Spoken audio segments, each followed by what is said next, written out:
Good afternoon, and thank you for coming. My name is Adam Garber, and I'm the Field Director for Penn Environment Research and Policy Center. And I'm joined today by a wide range of coalition partners and allies. For the last few years, Pennsylvania has been seen as the heartland of fracking and come to symbolize the excess and dangers of this industry. Today, the voices of Pennsylvanians ring loud and clear. If this track record of pollution, devastation, and environmental violations is what we can expect from fracking's infancy stage, we do not want to see what maturity looks like.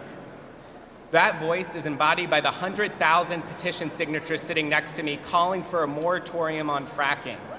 Today I'm announcing that we are initiating a co-sponsorship memo, which is the beginning process of winning legislative support. And I'll be communicating to all my colleagues on both sides of the aisle in the Senate.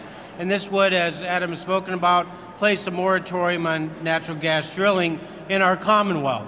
We need to stop, we need to take a step back, we need a moratorium, and we need to hold all elected officials at the state level, locally, countywide, held to an accountability standard. Let's take good care of Mother Earth. Let's back up. Let's create some common sense, or we're going to have hell to pay. Thank you. My name is Bill Twing.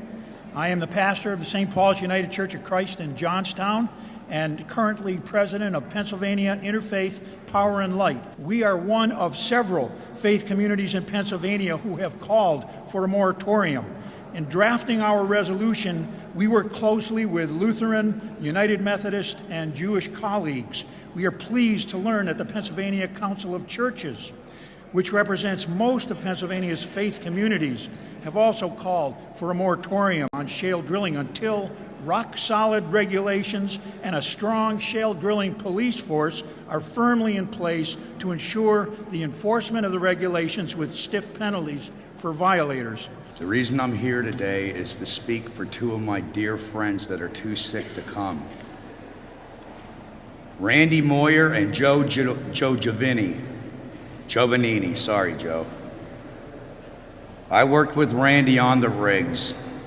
Randy has been sick for 18 months, has been to see 42 doctors. None of them know what the heck is wrong with us. They won't tell anything. They're scared to death of the gag order the gas industry has on these doctors. I know Pennsylvania was the first that they found the shale in, and I get that. They call us the canary in the coal mine. Well, the canary's sick. I was a pro-gas guy like you wouldn't believe until I saw the truth. What they're doing is criminal. There are a lot of people who are sick who can't be here to speak. Animals are sick. Land is worthless, farms are worthless, creeks are polluted. I know because I used to be a part of it. You know what? It's not about left or right here, it's about the people. I'm Karen Ferdin from Berks Gas Truth. That means that we are not in the fracking region. We have a little bit of Utica Shale to our north, we're in the South Newark Basin to our south, but we're nowhere near the Marcellus. And so we should be okay. We're under a moratorium thanks to the Delaware River Basin Commission and the efforts of people like Delaware River Network. But that's not helping us because right now we are scheduled to have 2 pipelines come through our county. These are big transmission lines that would be carrying shale gas to market. And let me disabuse anyone of the notion that there's a domestic market and a foreign market. There's one market, and these guys want to send that gas to foreign markets to the highest bidder, whoever the highest bidder is. We stand united against fracking. But I've got news for our legislators. We're not environmentalists. Max Sawyer, who stands behind me, he's not an environmentalist. His friend Randy and Joe, they're not environmentalists. We're Pennsylvanians. Democracy for America is a people-powered organization. Our agenda is determined by our grassroots activists and leaders. So back in 2009, when we began hearing our members in Pennsylvania expressing concerns about fracking, we listened. We became founding members of Americans Against Fracking, and we've continued to take action on this dangerous practice around the country. But I think it's really important to note that it was our Pennsylvania groups who involved us in the fight against fracking because they have firsthand experience with the dangers. In Pennsylvania, families have been evacuated from their homes and neighborhoods due to hazardous wastewater spills.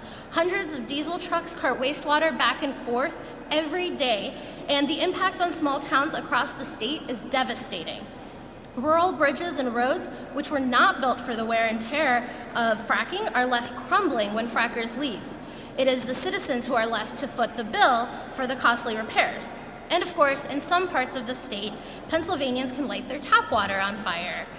This is deadly stuff. One worker took one sip of coffee that was made accidentally with fracking flowback and was in the hospital for 3 days in acute, intense spasm and pain. That's just one sip of this stuff.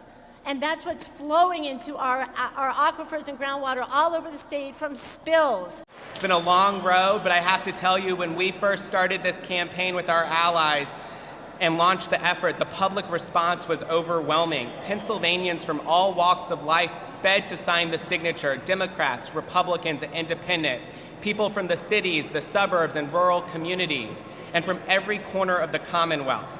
Volunteers, many standing behind me today, spread out in their areas, collecting signatures at their local farmers markets and their places of worship, taking a clipboard out in their neighborhoods or to their kids' schools.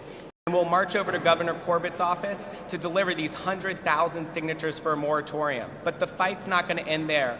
We have to go back to our communities and continue to organize. We'll have to continue to highlight the dangers of fracking, from environmental violations to blowouts and explosions. We need citizens to go meet with their legislators and demand that they put their health first and that they listen to the people and not the gas drilling industry.